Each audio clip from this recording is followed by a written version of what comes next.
बुधवारी म्हणजेच 8 एप्रिलला अमेरिकेचे राष्ट्राध्यक्ष डोनाल्ड ट्रम्प यांनी इराणसोबत 2 आठवड्यांच्या युद्धविरामाची घोषणा केली। त्यानंतर होर्मुझची सामुद्रधुनी खुली झाली। त्या क्षणाला जगभरातील कच्च्या तेलाच्या किमतीत ऐतिहासिक घसरण झाली। पहिल्याच दिवशी म्हणजेच 8 एप्रिलला कच्चे तेल 14 ते 20% कोसळले। हे फक्त भारतातच झाले नाही तर जगभरात झाले। त्यामुळे पेट्रोल डिझेलच्या किमती कमी होतील का हा प्रश्न सामान्यांना पडला आहे। चला तर आज आपण हाच विषय समजून घेऊ। नमस्कार, मी मैथिली आणि आपण पाहत आहात अहिल्यानगर लाईव्ह 24 नगरी राजकारणाचं परफेक्ट अनालिसिस। गेल्या 40 दिवसांपासून इराण व अमेरिका इस्रायलमध्ये युद्ध सुरू होते।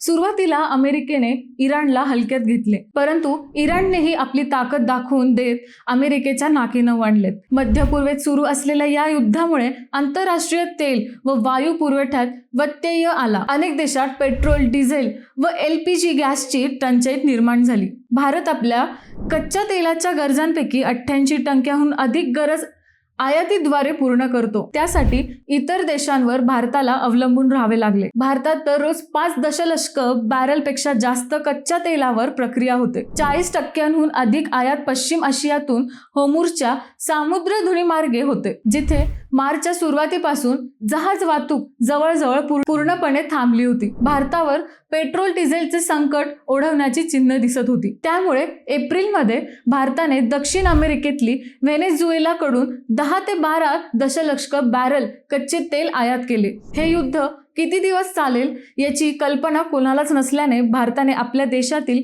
पेट्रोल व डिझेलचे टंचाई लक्षात घेता हा सौदा केला। एप्रिलमध्ये दक्षिण अमेरिकेकडून केलेली ही आयात गेल्या 6 वर्षातील सर्वात मोठा आयात ठरली। आता इराण अमेरिका युद्ध संपलंय। 15 दिवसाची युद्धबंदी झाली। इराणच्या मागण्या अमेरिका मान्य करेल की नाही यावर पुढच्या 15 दिवसानंतरचे भविष्य अवलंबून असेल। तुर्तास पुढील 15 दिवस जगभरात शांतता राहील।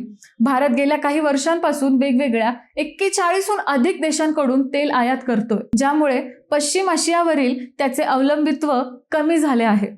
कच्च्या तेलाचा, पेट्रोलचा व डिझेलचा पुरेसा साठा राखला गेला। भारतीय रिफायनर्सनं आधीच त्यांच्या कच्च्या तेलाच्या स्त्रोतांमध्ये विविधता आणत आहेत। होर्मुझच्या सामुद्रधुनी भोवतीचा व्यापार युद्धामुळे थांबला, परंतु तरीही भारतात पेट्रोल व डिझेलच्या पुरवठ्यात व्यत्यय आला नाही, कारण भारताने यापूर्वीच वेगवेगळ्या 41 देशांकडून कच्चे तेल आयात करून ठेवले आहेत। आता होर्मुझची सामुद्रधुनी खुली झाली। तज्ञांच्या मते कच्च्या तेलाची किमती कमी झाल्याचा परिणाम पेट्रोल डिझेलच्या दरांवर लगेच होणार नाही, कारण कच्चे तेल वायदे बाजारात खरेदी केले जाते आणि आज ज्या दराने तेल खरेदी केली जाते ते पेट्रोल पंपापर्यंत पोहोचण्यापर्यंत अनेक घट प्रभावित होतात। सध्या पेट्रोल डिझेलच्या किमती ज्यामध्ये दररोज बदल होतात, त्यात 8 एप्रिल 2026 रोजी थोडा बदल दिसून आला।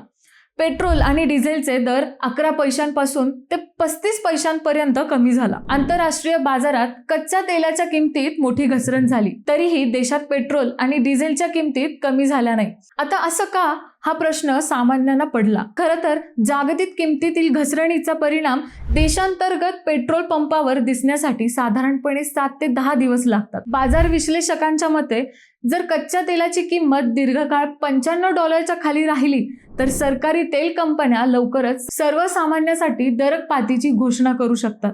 त्यामुळे गेल्या आठवड्याभरात पेट्रोल व डिझेलच्या किमती कमी होण्याची शक्यता व्यक्त केली जात आहे। युद्धबंदी झाली असली तरी कच्च्या तेलाचा पुरवठा लगेच सामान्य होणार नाही। बंद पडलेले तेल विहिरी सुरू करणे आणि जहाजांची पुन्हा तैनाती करणे यासाठी किमान काही महिन्यांचा काळ लागू शकतो। त्यामुळे बाजारात अजूनही काही प्रमाणात अस्थिरता राहण्याची शक्यता आहे। मित्रांनो, तुम्हाला या विषयावर काय वाटले?